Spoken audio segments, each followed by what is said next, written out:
بسم الله والحمد لله والصلاة والسلام على رسول الله صلى الله علیه و سلم. اما بعد، السلام علیکم و رحمت الله و برکاته. شنوندگان گرامی و دوستان ارجمند، این پیام ما را که از ترجمه سوره های قرآن است به دیگران رسانید تا از پاداش نیک بهره مند شوید. امروز برای شما سوره زاریات، بادها یا که شمال ها پیشکش میکنیم. گوش دهید، بهره برید. بسم الله الرحمن الرحیم.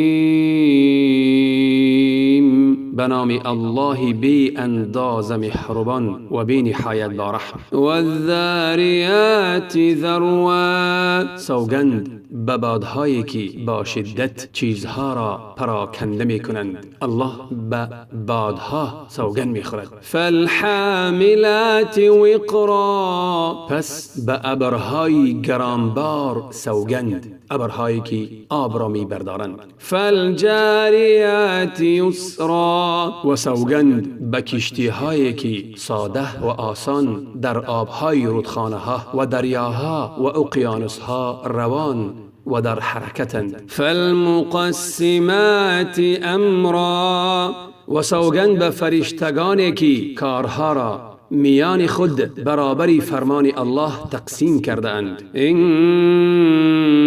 انما توعدون لصادق، مسلما چیزی که بدان وعده داده می شوید و از آن ترسانیده می شوید راست و یقین است. و این الدین لواقع، و روز جزا حتما رخ می دهد و می آید. و السماء ذات الحبک، سوگند به آسمان که دارای راههای بسیار است. انکم لفی قول مختلف، ای کافران اهل مکه، هر لحظه شما سخن و گفتاری دیگری دارید. گاه فرستاده ما را دیوانه، گاه شاعر، گاه ساحر، و قرآن ما را دروغ می نامید. یؤفک عنه من افک، هر کی از حق و ایمان منصرف گشت به انحراف کشیده خواهد شد. قتل الخراصون،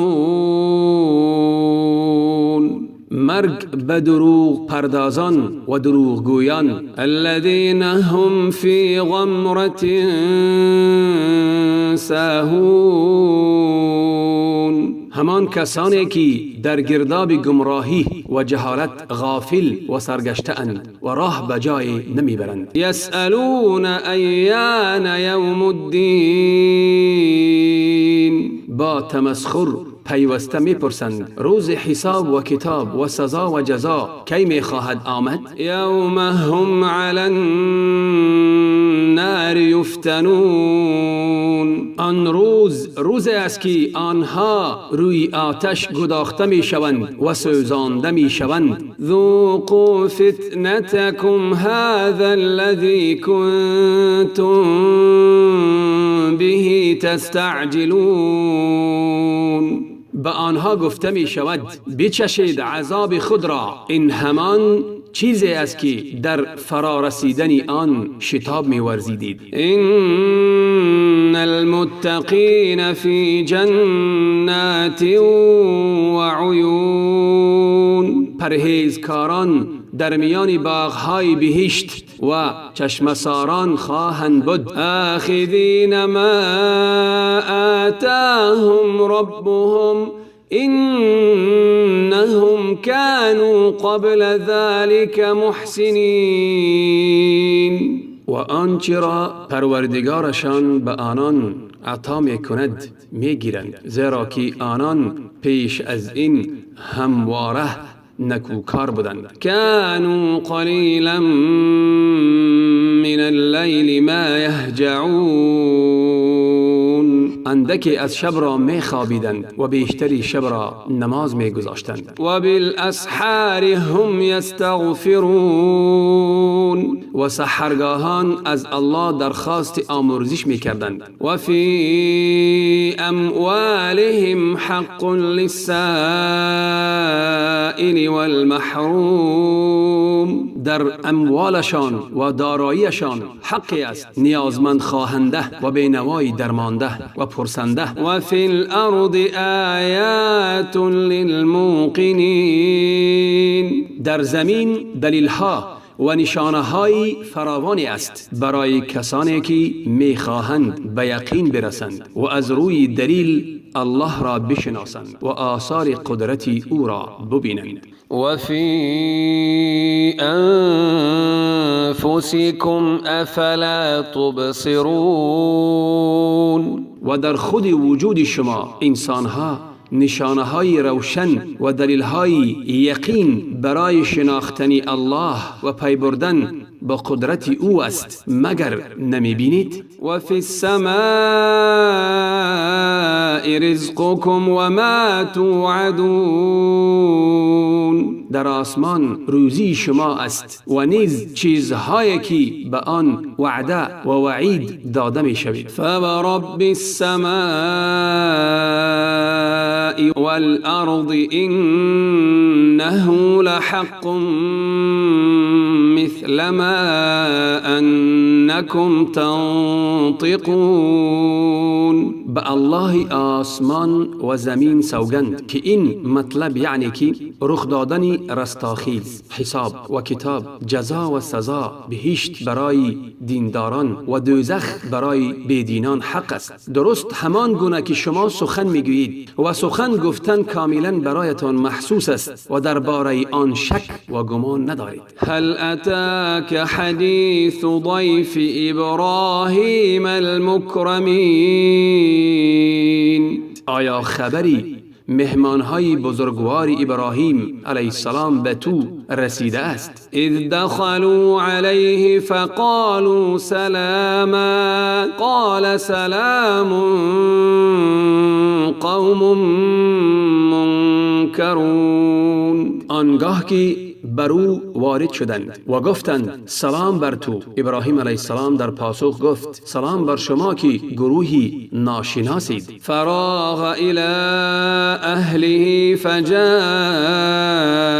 بعجل سمین، پس پنهانی به سراغ خانواده خود رفت و گوساله فربه را بریان کرد و آورد. فقربه الیهم قال الا تأکلون،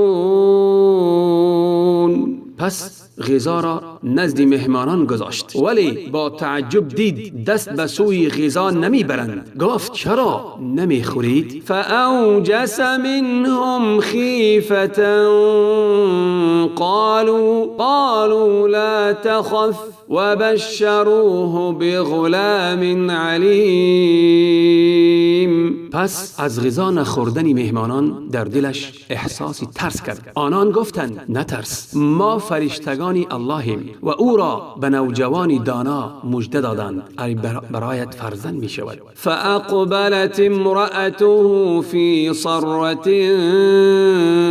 فصكت وجهها وقالت عجوز عقیم،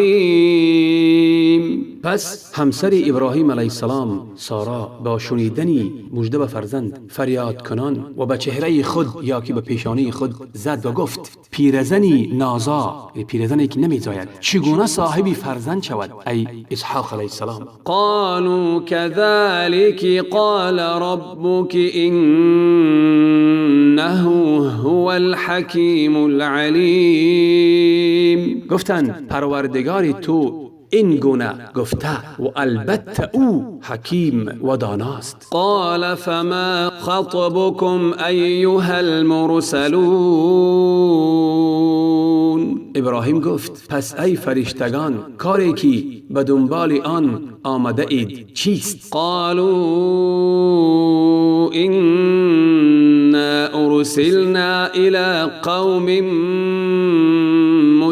مجرمین، گفتند ما به سوی قوم گناهگار فرستاده شده ایم. لنرسل علیهم حجارة من طین، تا برای نابودیشان سنگهای از گل برای آنان از آسمان فرو ریزیم. مسومة عند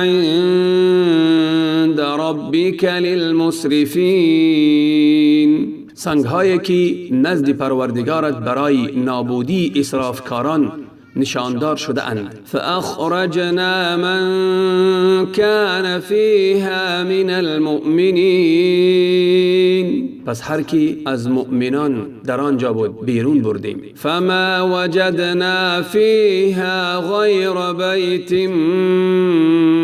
من المسلمین، ولی در آنجا جز یک خانواده فرمانبری مسلمان که لوط و فرزندانش بودند نیافتیم. و ترکنا فیها آیة للذین یخافون العذاب الالیم، و در آن دیار برای کسانی که از عذابی دردناک میترسند نشانه عبرت‌آموز به جای گذاشتیم.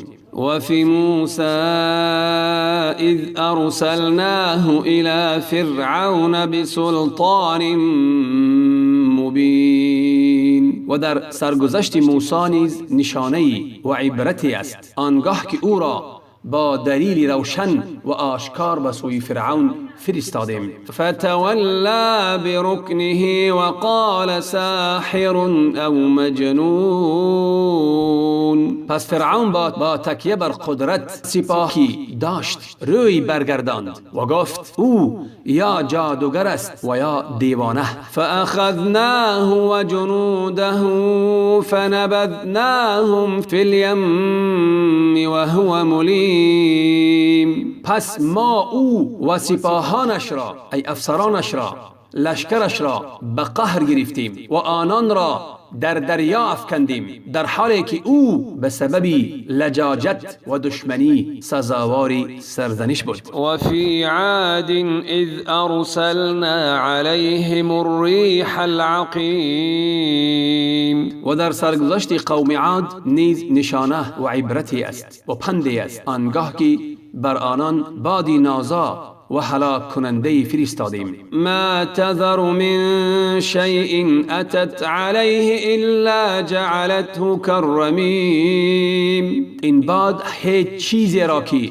بر آن میوزید باقی نمیگذاشت مگر آن که آن را خرد و تباه میکرد. و فی ثمود اذ قیل لهم تمتعوا حتی حین، و در سرگذشت قوم ثمود نیز نشانه ها و عبرتی است آنگاه که به آنان گفته شد تا زمانی کوتاه که 3 روز بیشتر نیست از زندگی بهره برید. فعتوا عن امر ربهم فاخذتهم الصاعقه وهم ينظرون،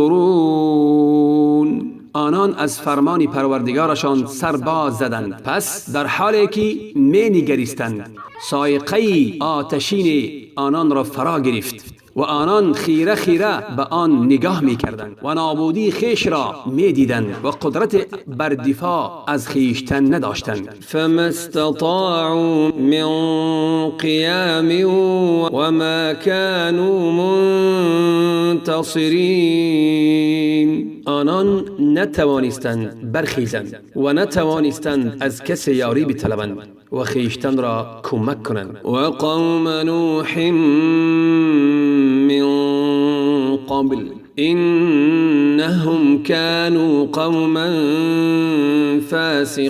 فاسقین، و پیش از آنان قوم نوح را نابود کردیم زیرا مردمانی نافرمان و بدکار بودند. و السماء بنیناها بأید و انا لموسعون، و آسمان را با قدرت وصف ناپذیر ساختیم و ما همواره آن را وسعت می بخشیم. والارض فرشناها فنعم الماهدون، و زمین را پهن کردیم و برای زندگی مردمان آماده ساختیم و چی آماده کنندگانی خوبی بودیم. و من کل شیء خلقنا زوجین لعلکم تذکرون، ما از هر چیز جفتی را آفریده ایم تا اینکه شما عظمت آفریدگار را یاد کنید. ففروا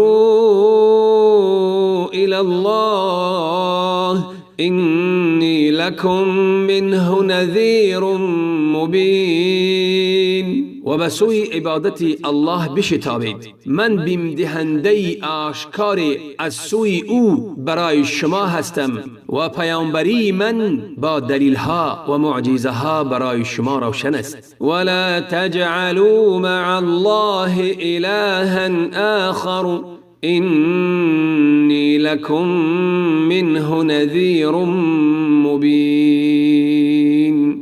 به الله معبود دیگری را قرار مدهید. من بیم دهنده و بیانگری عاقبت وحشتناک شرک و بت پرستی از سوی الله برای شما می باشم. كذلك ما اتى الذين من قبلهم من رسول الا قالوا ساحر او مجنون. ای پیامبر، بدین گونه که تو را تکذیب کردند پیشینیان اینان نیز هر پیامبری برایشان آمد گفتند او جادوگر یا دیوانه است. اتواصوا به بل هم قوم طاغون.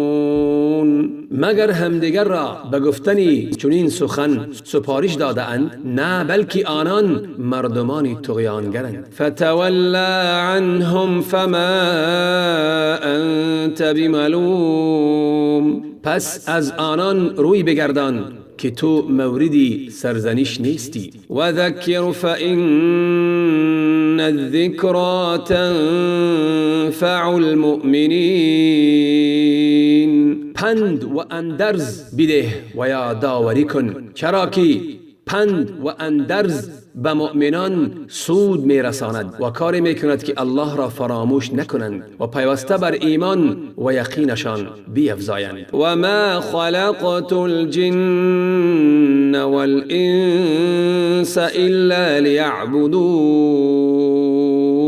من پریها و انسانها را جز برای پرستش خود نیافریده ام. ما اريد منهم من رزق و ما اريد ان یطعمون. من از آنان نه درخواست هیچ گونه رزق و نه روزی می کنم و نه می خواهم که مرا خوراک دهند. ان الله هو الرزاق ذو القوة المتین.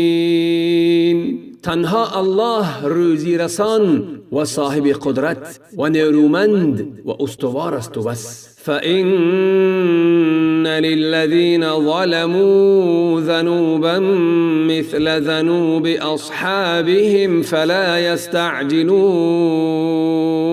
پس کسانی که ستم کردند سهم بزرگی از عذاب دارند، همانند سهم بزرگ یارانشان در قومهای ستمگری پیشین. پس از من درخواست شتاب نکنند که به آن خواهند رسید. فویل للذین کفروا من یومهم الذی یوعدون. پس وای بر کسانی که کفر ورزیدند از روزی که وعده داده می شوند، از روزی که مجازات داده می شوند. سوره به فضل و منت الله ترجمهش به آخر رسید. و السلام علیکم و رحمت الله و برکاته. و از دعای نیکی خود را فراموش نکنید.